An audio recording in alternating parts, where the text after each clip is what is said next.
Welcome to our channel. Today we how to install ClickUp Calendar for sprint planning, beginner guides. Begin by logging into your ClickUp account. Once you're logged in, navigate to the workspace where you want to set up your calendar. Locate the left sidebar and click on the Calendars option. If you don't see calendars, you may need to enable it by clicking on the More option. Click on the button labeled Create Calendar or Add New Calendar. In the pop-up window, give your calendar a descriptive name relevant to your sprint planning. Next, select the appropriate workspace and folder where this calendar will be placed. Choose whether you want the calendar to be public or private by adjusting the visibility settings. After configuring the settings, click the Create button. Your new calendar will now appear in the list on the left sidebar. To add tasks to the calendar, click on a specific date. In the task creation window, fill in all necessary details like task name and due date. Make sure to assign the task to the relevant team members involved in the sprint. You can also set reminders and priority levels for each task to ensure nothing gets overlooked.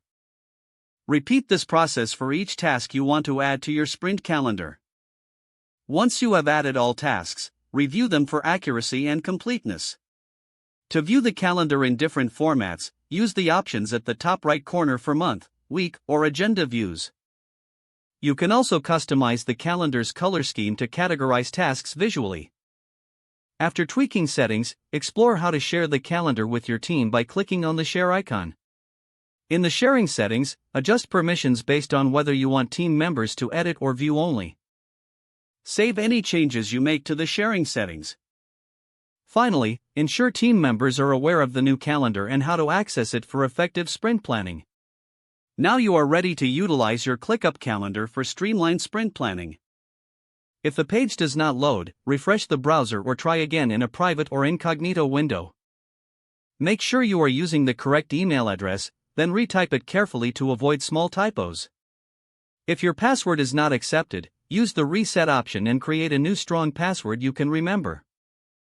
Check your spam folder for verification or security emails, then complete any requested confirmation steps. Enable two-factor authentication if available to improve account security and reduce unauthorized access risk.